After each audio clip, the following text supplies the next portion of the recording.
Well, hi everybody, Father Alex here. Welcome to another episode of the Godcast. My guest today on the Godcast is Maxine Kwok. Maxine is the first violinist for the London Symphony Orchestra, and I very much hope you're going to enjoy this conversation, learning about her work and what it's like being in one of the world's leading orchestras. If you enjoy the Godcast, then do check out other episodes. There are hundreds there now, and lots of musicians. And also, you might be interested in my book, which is Our Daily Bread, From August to the Altar, which is published by Harper North. That's available online and in all good bookshops. And you might even find me at St Matthew's Church in Burnley, where I'm the vicar. But for now, I hope you enjoy this interview with Maxine Kwok. Well, I'm delighted to say that joining me on the Godcast this week is Maxine Kwok. Maxine is a first-class violinist, and I'm really excited about talking to you, Maxine. Welcome to the Godcast. How are you? Thank you very much. I'm very well, thank you. It's a bit early for me. I'm not a morning person at all, but otherwise I'm very well, thanks. Yeah. Anybody listening or watching, we're recording this at 9 o'clock on a damp Wednesday in Burnley. I'm not sure what it's like in London, Maxine, but It's yeah, quite grey. is it? It's Yeah, pretty yeah. grey, yeah. So, the first thing I just want to ask, Maxine, what's it like being in an orchestra? What's the real joy and buzz, and actually some of the difficulties as well? Gosh, I mean, I loved the whole idea of being in an orchestra from a young age because it was actually making music with friends. That was what really drew me in, because I mean, I first started playing in groups. I mean, I started playing at 6, started playing in groups at the age of 7. So that always had this idea that it was fun. And then when I started playing in like symphony orchestra, symphonic repertoire, just it was just amazing to hear all these incredible sounds. And I was just like hooked, and that was all I wanted to do. So it's incredibly fun. It's like you feel like you're working as a team, and I suppose I liken it to being, a small cog in a big wheel of a machine. So you're part of something that is kind of much bigger than yourself. So it does mean, though, there is elements of collaboration. You have to, be fairly unselfish in the way that you work, in that I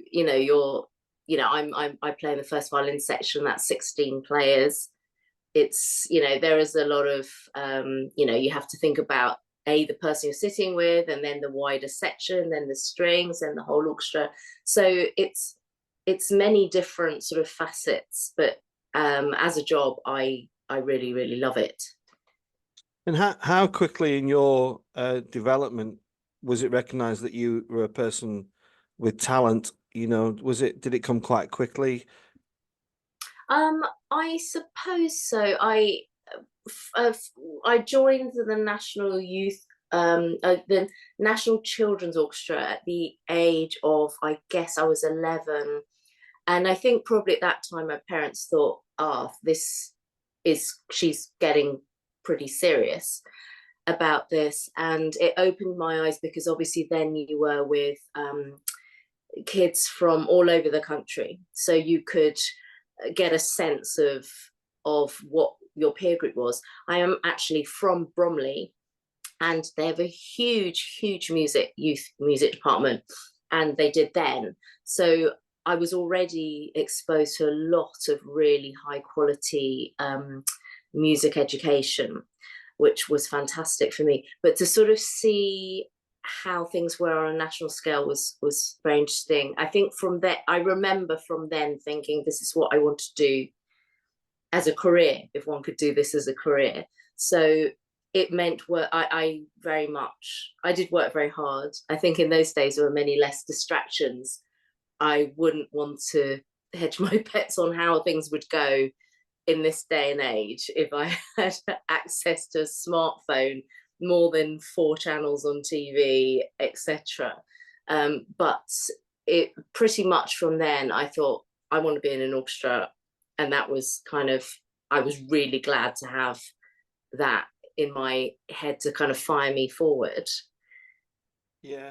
And how did that affect your childhood, Maxine? You know, can a lot of kids, certainly around the context where we are in Burnley, you know, traditionally they wouldn't be drawn to classical music. You know, they'd be listening to, I don't know, S Club 7 or Take That or whatever it was. Did that kind of world pass you by, or did the two mix together? How was it? I was quite lucky. As I said, Bromley has a really, really stellar, strong music youth department. Because I was at my local school, Holy Trinity Convent. It no longer exists, unfortunately, but it was a very small school with very limited music going on. But they were very, very lenient and understanding. So I spent any free time kind of practicing, either going home when I was old enough to just walk the 5 minutes home, or I could practice at school in a free room. So to be honest, school was quite a lonely time for me because it was such a small school. There were not really any like-minded people. But going to the Bromley Youth Music Trust 3 times a week, that gave me the sort of, you know, the you know, your friendships, your sort of fun, all that. So in one sense, it felt like a bit of a lonely path, but in others, I did have friends who were, you know, enjoying music and being very normal kids as well. Yeah, I've just been recently, I don't know, getting a bit obsessed with Desert Island Discs on Radio 4, and I love kind of the story of music and how it evolves in people's lives. What was the pieces of music that were drawing you in as a child, Maxine? Can you remember those kind of key you know, moments that landed and you thought, wow, this is incredible? Well, I definitely remember, and all my friends will know this. I come from a family of big Star Wars fans, and I remember hearing the soundtrack to that at home very, very much, and thinking, wow, you know. And as a kid, you're not really thinking that much about what it is or who's playing or anything. And of course, at some point, I thought this is a symphony orchestra, and they're, you know, and they're sort of providing the sound to this film that is so popular. And um, that had a profound effect on me, mostly because it put in my mind the London Symphony Orchestra, which is why I ended up where I am. But even, you know, playing works for the first time, like I remember playing Night on Bear Mountain by Mussorgsky and thinking, oh my goodness, this is so exciting. I mean, we must have sounded like a dog's dinner, you know. It was like a group of, you know, very young kids. But things like this, I just, yeah, just had this profound effect on me to make me want to, you know, do this all the time.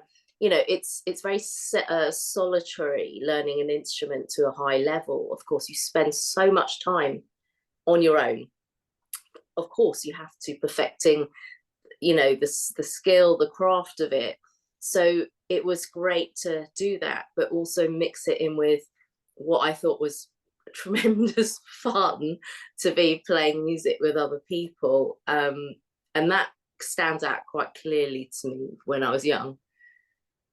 Was there ever a rebellious period, Maxine? You know, the teenage years kicked in, and you know, did you just think, oh, I don't want to do this anymore?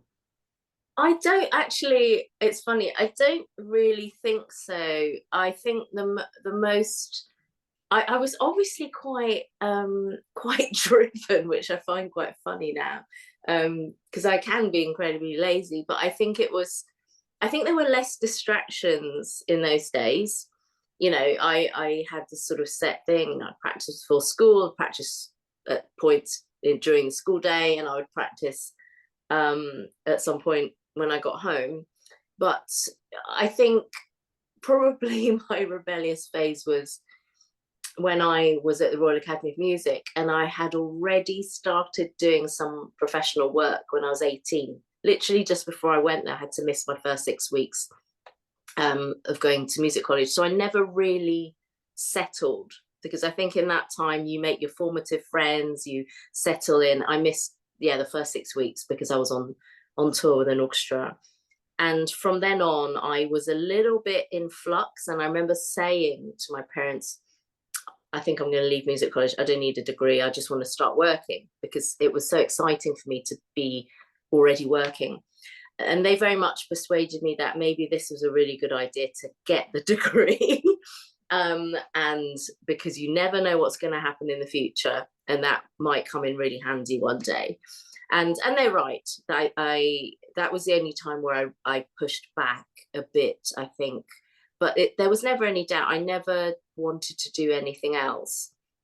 And I never really felt I was missing out, because, I mean, as I became a later teenager and I was in the National Youth Orchestra, and these were, I would say, and probably the people who were there at the time, these were the best years of my life. And I think it's very different to how things are now, going back 30 years. The friendships you forge, you can't text each other the moment you get home. You had to write letters. Maybe your parents would let you use the landline, once a month to call a friend. So those friendships were very much forged in the music you played, the 2 weeks you spent in the summer holidays. So I was very content and I was very happy, to be honest. So I don't think I ever really, I mean, there were times where I thought, oh, I really can't be bothered to practice, but I think, any kid is like that. And how's your relationship with the violin evolved over the years, Maxine? I recently interviewed a rock guitarist, a bass guitarist called Rudy Sarzo, who worked with Ozzy Osbourne for many years, and he's in his 70s now, and he's still was suggesting that he's still learning every single day about the bass guitar and where he can take it and what he can do with it. Just say a bit about that, Maxine, if you would. Absolutely. You never stop learning. And it's a physical thing to play an instrument. So it's not something you can just decide to just have a break. Well, I mean, it's good to have a break because of the muscles and stuff, but it is something that you are still learning, whether it's technically or musically. And certainly when you play in an orchestra, so I'm playing most days for some hours, you don't really always feel like getting your violin out when you get home, because you've been playing a lot and it's not very practical. There's just not enough hours in the day, and you purely just don't feel like it a lot of the time. But there are times you do really still have to either learn some music, keep yourself in shape. Playing in an orchestra means it's very loud, so you don't always hear yourself. So you then need to kind of bring yourself back in playing your own space, so you really hear the sound you're making and make sure that your intonation is really on point and things like that. So it's an ever evolving process. I'm sure I played differently to how I was when I left music college, and you kind of, I sort of always thought, oh, in those days you probably feel bulletproof. You're young, you're playing all the time, you're doing competitions at college, you're auditioning everywhere. But I think, it's also, I've absorbed the most incredible musicality from everyone around me, from the conductors we work with, from the artists we work with over, the 25-ish years I've been in the profession. So that changes you as a musician as well. And it will just carry on being like that. Yeah. And do you coach and teach yourself, or do you reach out to others for learning, even though you've been a musician for as long as you have? That was always, teaching was always something I was really scared of. My mum teaches the piano, and she was always like, oh, you might want to teach one day. And I was always like, oh, no. And I was always a bit afraid of, I think it's the kind of imposter syndrome of thinking like, what can I teach somebody? I don't teach per se, but I do coaching for, the places like the Royal Academy and the Guildhall School of Music, when they have projects and they invite players to come and coach the sections, and I have been back and coached at National Children's Orchestra and National Youth Orchestra, and felt so old going back as a tutor and teaching and thinking, gosh, how I felt as, you know, as a kid there. And it's been so rewarding because I know how important the teaching has shaped me and profoundly at that time. So I've always wanted to give a really, really great experience to those kids, because I know some of them might remember something I said, you know, in 20, 30 years time, or think, oh, that person really kind of inspired me to carry on. And, you know, it's important. It's important to pass things on to future generations, and especially in music at the moment, which is obviously always the first thing that gets cut and underfunded, etc. So to be able to sort of give quality experience and teaching, I think, to kids is just so important. Yeah. And Maxine, I was my dad was a pianist, a jazz pianist, but he loved classical music, and he loved I remember the violinists Jehudi Menuhin and Yaka Heifetz. Do those particular musicians still stack up in today's musical world, or has it changed and evolved since then?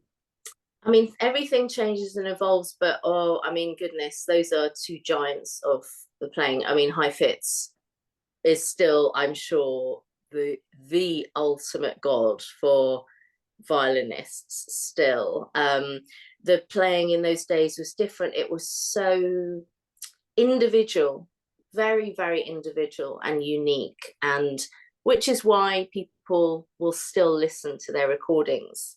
When we have countless young artists these days, or and recordings to draw on, people are still listening to people like Menuhin and Heifetz. It's completely, you know, Oyster, all these people just sounded so individual. You knew it was them playing the moment you put on their, you know, whether it was a record, a CD, you know, download these days. They are still a huge inspiration for any musician, I think. Yeah. And can you remember, Maxine, the day where you got the offer to join the London Symphony Orchestra? Can you recall that for us, and how it felt and the emotions that went through your mind? I remember it very, very clearly, because I was on holiday in Helsinki in the days before one had, actually I did have a mobile phone that was, you know, the size of a brick, but you didn't take it abroad. It probably wouldn't have worked abroad.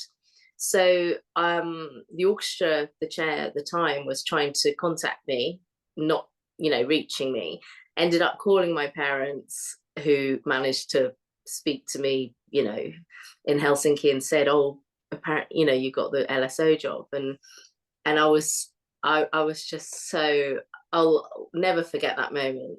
It was just the best feeling, because I'd wanted a job there for so long. And, you know, with any job, there's always an element of, you know, you have to work hard for it, but also you just sometimes need a bit of luck to be in the right place at the right time for things to just fall into place.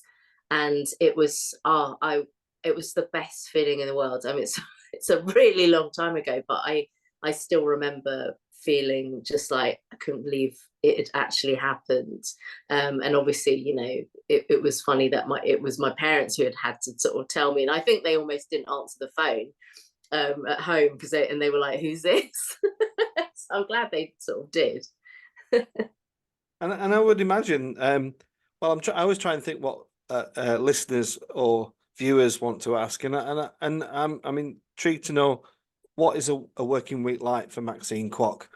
You know, is it, you know, I suppose people just think, oh, you just rock up at the, you know, the various auditoriums or theatres, and you do your stuff and you go home. I know it's not like that. So, but what is it like, Maxine? Gosh, I get asked this question quite a lot. Oh, what's a sort of typical week? And I can safely say that no 2 weeks are ever the same. They're very, very, very varied, which is what makes, I think, for me, the job so exciting and interesting. Obviously, you have your concerts. So the LSO is based at the Barbican Centre in London. So, you know, we have 50 concerts in there a year.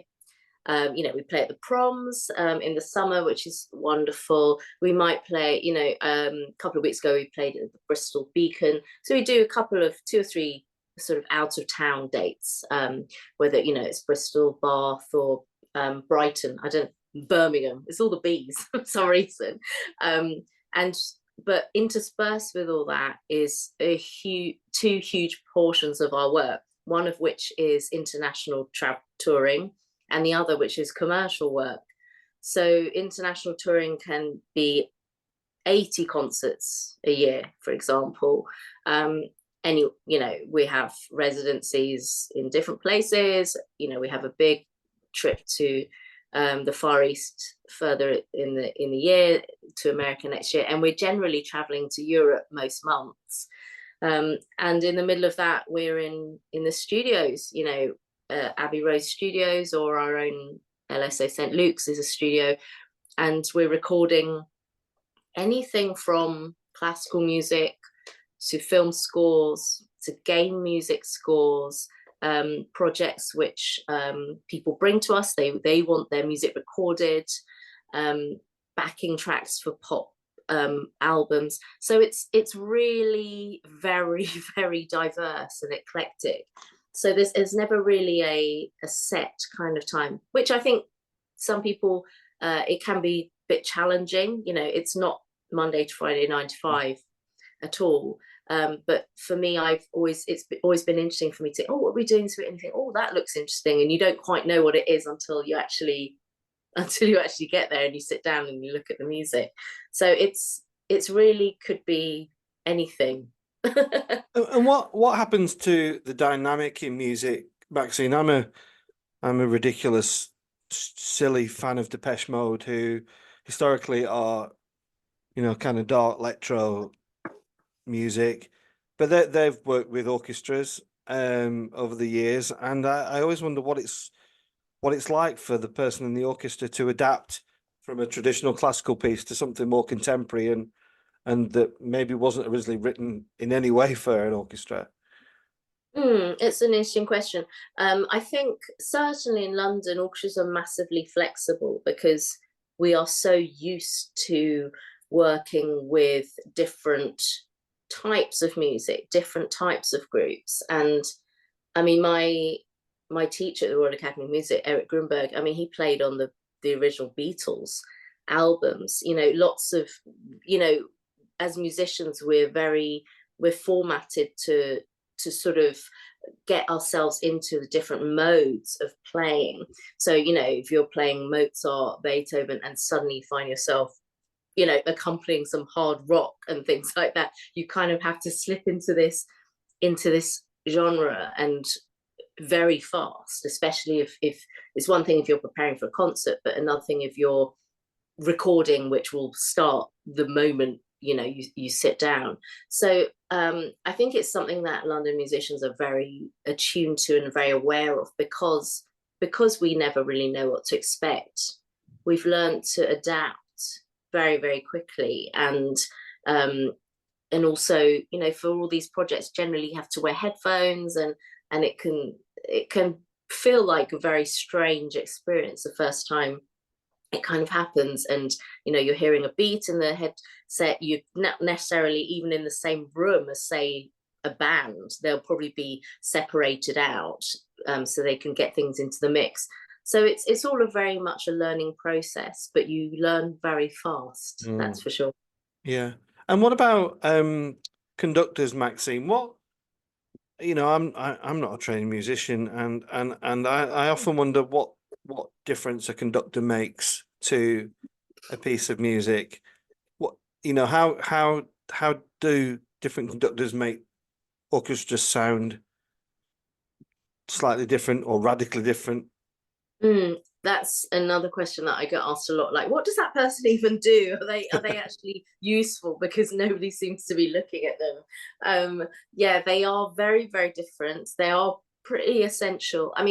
Ultimately, they're there to keep time, because you might have 90 people on stage, a vast stage, and from a practical point of view, the sound from one side of the stage is not going to hit at the same time as the other side. So with the best will in the world, the listening is not going to work in those situations.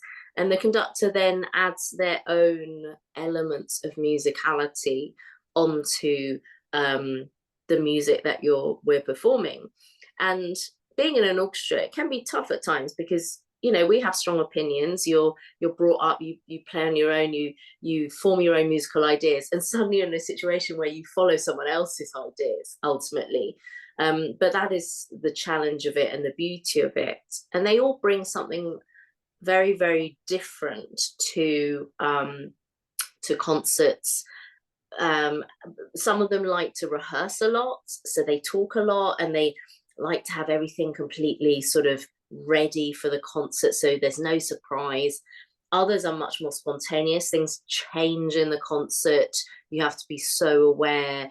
Some of them are very technical, so their baton movements are really precise and beautiful. Others, you look at them and you think, I wouldn't know, you know, they're shaping the music, and you have to find a way to kind of understand that language. They're very it's a completely different breed of person, if you like, but very essential for us. And of course, as with everything, people have their favorites, people they don't like, etc. But it's quite a fascinating sort of world to watch. And I do, yeah, I find it very interesting that two people can conduct a piece, you know, the day or day after, and it could be 100 times percent different. Yeah. And something I really want to ask you, Maxine, is about kind of the spiritual connection. I mean, this is the Godcast, and next week is Holy Week for Christians, and you know, I'm thinking of St. John's Passion, Bach's St. John's Passion, and but the audiences are often moved. I can be moved by classical music, or I can be moved by rock music. It doesn't really matter to me. If it touches me in my heart, it can really move me. What's it like when you're playing? Are you moved when you're playing, or are you so engaged in what you're doing that you don't have that opportunity to feel that? Oh, that, yeah, oh my God, I'm never failed to be moved. I mean, there's lots of music that I love and adore playing. So I think it's impossible to play, and if it's something that is, you know, obviously there's times I end up playing music I'm not that keen on, but if you're playing something that, for example, this weekend we play Mahler 5, one of my favorite pieces to play. Just the music is so beautiful and so heart-wrenching, and just it just makes you feel something, a connection to everybody around you. And for me, it's much more about actively participating in it. I realized that because I went to a concert last week of my own orchestra. I happened to be off and, you know, spent my free evening going to see my own orchestra play. But I think it's always a nice thing to support your colleagues and also to hear your own orchestra from a distance. And I enjoyed the concert, but I realized that I get this joy and love of playing very much from actively participating on stage and feeling like, I don't know, you feel really at one team, one animal when you're on stage in that way, and it creates this sort of magic. And I imagine, intensely spiritual for people who listen and people who play as well. It is hard to put into words this connection that one feels from your own self, your instrument, to the music, to everybody around you. But it is totally what drives me, and why I still love and feel as fresh about the job as I did, 24 years ago. And you must have played in some of the most extraordinary settings. Are there a couple that come to mind, Maxine, where you think, where, there were those almost awe and wonder moments where, because quite often the venue can enhance the concert, can't it? I can think of venues where I thought, my goodness me, this is just magical. Are there a few that stick in your mind, or? There are, yeah. I mean, it's always special to play at the Proms, the Royal Albert Hall, of course. It's a vast venue. Okay, it's not in a way, it's almost too big because it's, you know, you're on stage and it's just ginormous space. That's a very, very special feeling, always to play there, as kind of this wonderment of, and of course, because the Proms is such a special festival that's so historic. Oh, there are so many beautiful places around the world. I mean, I have my favorite halls, you know, whether they're in, you know, Madrid and Tokyo and places like that. There's a beautiful outdoor setting in Granada at the Palau there, which I don't really like outdoor concerts because it comes with its own challenges. There's always, you know, the wind, and you have to wait for it to be, you know, cool enough. Flying over. Yeah, there's always, you know, something that happens. Obviously, I suppose I get the biggest buzz out of we play a free concert every summer in Trafalgar Square for basically 10,000 people. You know, to be under sort of Nelson's column looking out onto that square from a stage, that always gives me a bit of a kind of goosebump effect, to know you're playing in a place that it kind of doesn't usually have music, which is, and we play a concert, and obviously you might get, you know, sightseeing buses honking and all sorts of sounds of London around you. That's a very, very special kind of occasion for us, because you, especially because it's free and you're able to sort of like give music to people who might not be able to come to a concert, normal concert in a hall. Yeah, that's interesting. Thanks for sharing that with us. And something I also want to ask. I mean, I feel like I've been on a real whistle-stop tour, but so fascinated by it all. Just the issue of whether, you know, classical music is for a certain class of people. You know, I work in a very deprived part of Lancashire in Burnley, and very traditionally working class. Can you just tell me about what the orchestra does to kind of break down those cliches or barriers to, you know, because what you said right at the beginning was that music is usually the first thing to go, you know. I think I totally agree with that, and I'm really sad that schools don't seem to have, in provincial places such as Burnley, have that real almost necessity for music. You know, I think music is such a great healer on so many different levels, but it does seem to be falling by the wayside. Just tell us a bit about what the orchestra does to kind of break those barriers down. Absolutely. It's the most important part, probably, apart from being on stage, of what we do. So, I mean, for anyone who wants to read more, if they go to the website, and it's LSO Discovery, that's our education department. Because if you cannot give music to everybody, that's, you know, it's all very well for the people who can afford to come to concerts. You know, we want to engage young people, and I was really lucky with the start I got. I ended up, you know, living in a place which offered a lot of free music education, and obviously a lot of kids, it's just not possible now. So we have many education programs in the orchestra, things like Next Generation, on track, and we draw in local boroughs, of which most are, you know, not wealthy boroughs at all, where music education is super limited. They probably don't have access to instruments, and we try and, you know, we're able to go out and teach them at the schools, bring them all together to play at LSO St Luke's, at different projects, so that they will get to meet each other and create something, whether we're making a piece together or something is specifically written for them, and hopefully encourage a way for them to be inspired to move on with music. And you know, we offer pathways, opportunities for diverse musicians who, you know, I think just want to have the opportunity to have sort of started with some music and really want an opportunity to carry on. And it's just not possible because of where they are, their you know, socioeconomic status, the fact that you know, they come from a neighborhood which doesn't support any classical music. So these things for us are just essential, because if people don't get the opportunity to start, then they're very unlikely to make classical music part of their lives. And it's not about making sure that there's people in the profession one day. It's just, I think we all know that music just is such, as you say, a healer, an enricher. You know, we have a big project where people go into schools and special needs schools and hospitals, because it's music can be a real balm for the soul. It's just makes people, you know, whether it brings out some emotions and it just gives you a sense of calm.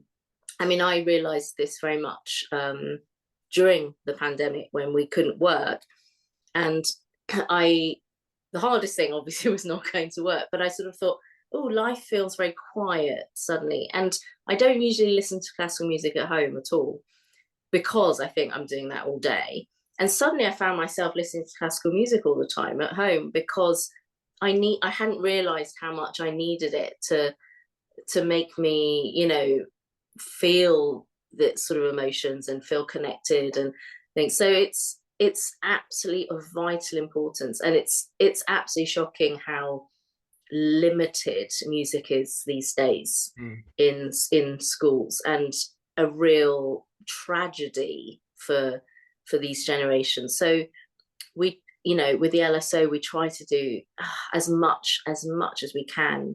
You know, there's only so much one can do without you know, the help from a much larger source. But you know, if we can encourage and inspire kids, I mean, I just saw one that I'd sort of coached and seen at different projects since he was a youngster, and I happened to go to a concert and saw students at Trinity Laban playing in Greenwich, and I saw one of them there, and I said, I'm so happy, you know, you're at music college and stuff. And he's like, yeah. And it was like, I thought, oh, you're all grown up. And it was just like, you know, but that was a wonderful thing to think, somebody that, you know, with the challenges already, but they've been inspired to push on through. And it is, and it often needs the support, you know, the family and everything, because it's not cheap, and it involves a lot of support and from, you know, families to take you to your lessons, to pay for your lessons, etc. So it is of vital importance. Yeah. And people who might be watching or listening to this, Maxine, thinking, oh gosh, I need to go and listen to some classical music. I need to go and where would you tell them to start? It's, well, the sort of repertoire, or where, I mean, obviously these days, you know, Apple Music Classical, there with LSOs all over that, and we have our label, which is celebrating its 25th year, which I can barely believe, LSO Live, which takes our live concerts and puts them into recordings, which are fantastic. There are some amazing recordings there, and I always say to people, you know, if you're foraying into classical music, and you know, the thing is, a lot of people always think like, oh, don't know if it's for me, you know, it sounds all a bit highbrow. I mean, chances are you're hearing classical music all the time, whether it's on the TV, from adverts, and a lot of people like to get in through, you know, I always think, if you like film music, you know, if you like Star Wars, if you love, you know, Raiders of the Lost Ark, Harry Potter, I'm naming all the things that the LSO have recorded, then you're gonna love music by Richard Strauss, William Walton, Prokofiev. You're gonna hear all those things, you know, all exactly the same similar sort of ways that the music will bring images to you. And you know, I often say, you know, if you don't know classical music, you know, listen to Debussy's La Mer. It's about the sea. It's 3 movements, and you can totally hear what the composer wanted. Very accessible. I think a lot of people think, oh, I wouldn't know where to start, and you don't have to love Mozart, Beethoven, and Brahms. And sorry, these are not my favorite composers either. There's just a wealth of things one can listen to, and you know, and if you're in London, you just have an incredible choice of concerts to listen to, and but firstly, it's just totally there on the radio, on your phone. Yeah. Maxine, I really, really thoroughly enjoyed chatting to you. Thanks so much for coming on. And I just want to, final question is, I interviewed a guy called Jonathan Antoine, who's an opera singer who likes his classical music, but away from that, he's a big lover of thrash metal. What's your away from classical music? What's your kind of go-to genre? What floats your boat? Oh goodness, probably, gosh, stuff from my childhood then. Yeah, if one sort of went through my phone, you'd probably find sort of 80s and 90s pop, which would be really embarrassing. But there's something, I think, when you reach my age, you kind of, there's an element of nostalgia. So at the moment, I'm quite into listening to the sort of pop music from my youth, which is quite funny. And I tend to listen to, if I listen to classical music, I'll listen to piano music actually, rather than anything violin related. I think that's too much of a busman's holiday otherwise. But yes, but no thrash metal for me. as a step too far. But and if I, and obviously, just I love listening to, say, like Ella Fitzgerald and like that. Who wouldn't? Yeah, absolutely. Well, I do hope everybody's enjoyed this interview with Maxine. If you like musicians, particularly, there's loads on the Godcast. Just go check them out from all different genres. But Maxine, thanks so much for coming on, and it's been great to talk to you. Thank you. Thank you.